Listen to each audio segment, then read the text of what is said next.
प्रिय विद्यार्थियों नमस्कार। मैं डॉक्टर संजीव कुमार, प्रवक्ता हिंदी, आज एक नया विषय लेकर के उपस्थित हूँ।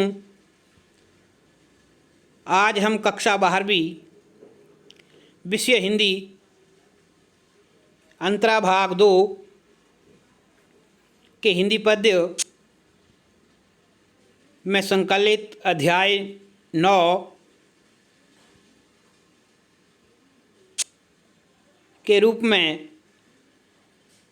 सुप्रसिद्ध लेखिका ममता कालिया, जिनका जन्म 2 नवंबर 1940 को हुआ, हम उनके साहित्यिक परिचय के बारे में बात करेंगे।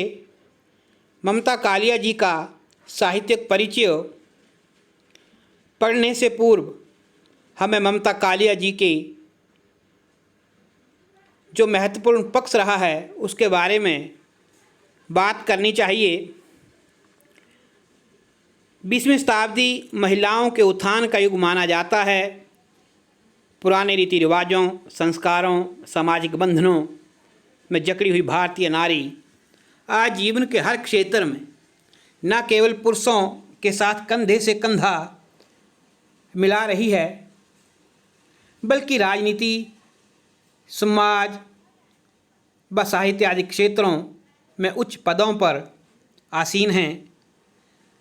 ऐसे में भारतीय आधुनिक नारी की मनोस्थिति पारिवारिक जीवन में पति पत्नी के संबंध आदि विषयों को लेकर अनुभव के दायरे में रहकर साहित्य रचना करने वाली महिलाओं व महिला साहित्यकारों में ममता कालिया प्रमुख हैं, अग्रणी हैं। इनका नाम हिंदी साहित्य जगत में साठोत्तरी काल के यथार्थवादी साहित्यकारों में विशिष्ट स्थान पा चुका है। ममता कालिया एक ऐसी साहित्यकार रही हैं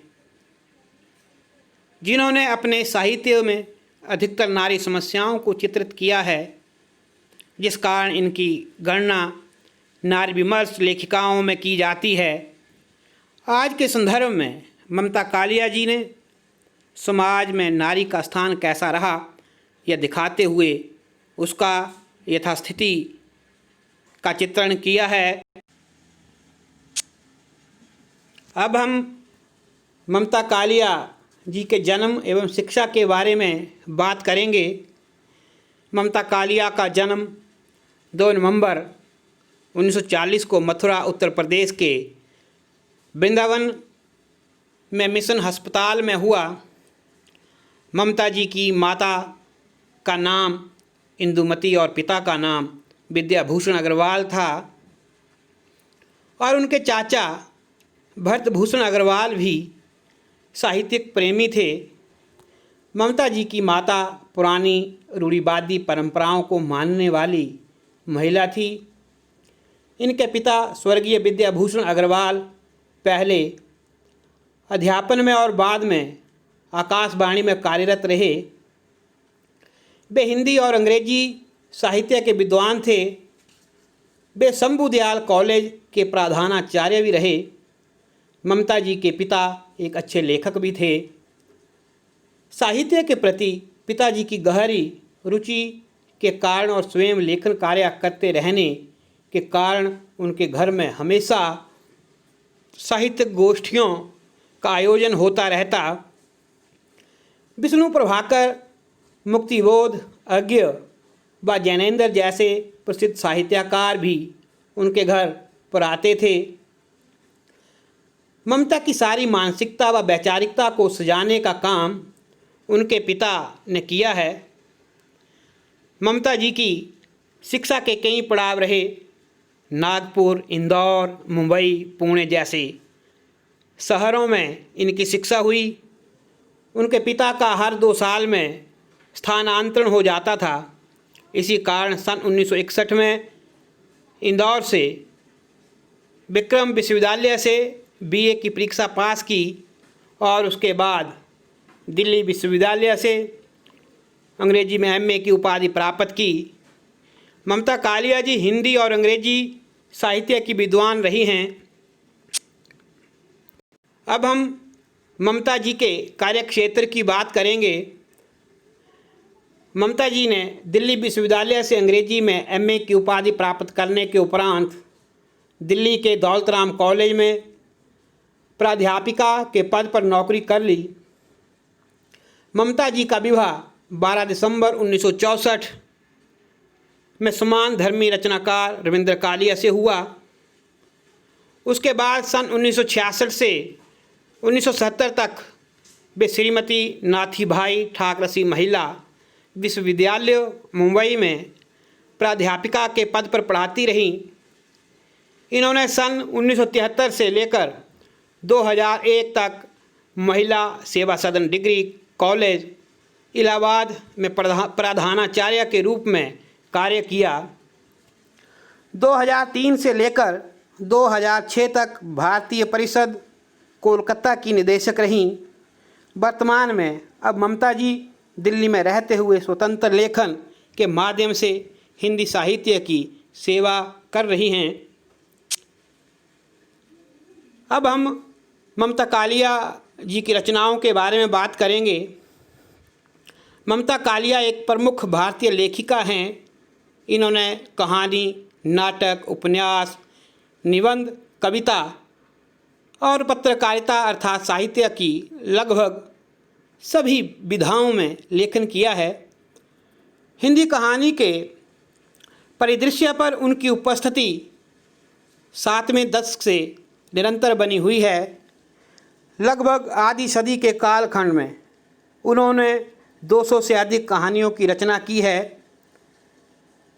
ममता कालिया के कहानी संग्रह छुटकारा, एक अध औरत, सीट नंबर 6, उसका यौवन, जांच अभी जारी है, प्रतिदिन, मुखौटा, निर्मोही, थिएटर रोड के कौए, 25 साल की लड़की, ममता कालिया की कहानियाँ जो हैं वो अब तक 2 खंडों में प्रकाशित हुई हैं।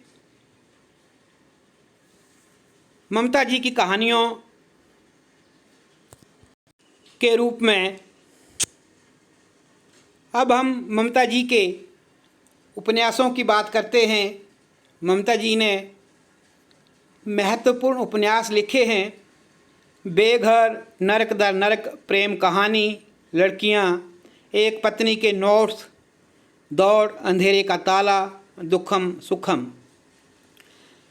कविता संग्रह ममता कालिया ने काव्य भी लिखा है जिसमें खांटी घरेलू औरत, कितने प्रश्न करूं, प्रेम कहानी इनके प्रमुख कविता संग्रह हैं।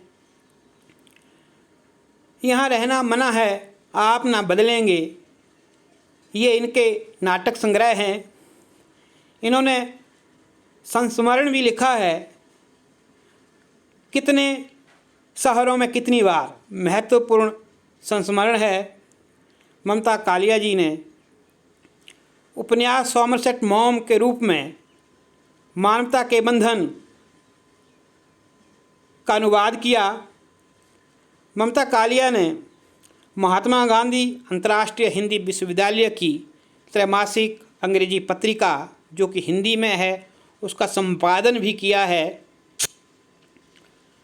अब हम ममता कालिया जी के रचना क्रम पर जो सम्मान और पुरस्कार मिले हैं उनके बारे में बात करते हैं। ममता कालिया को अभिनव भारती सम्मान, साहित्य भूषण सम्मान, यशपाल स्मृति सम्मान, महादेवी स्मृति पुरस्कार, कमलेश्वर स्मृति सम्मान, सावित्रीबाई फुले स्मृति सम्मान व अमृत सम्मान भी मिला है।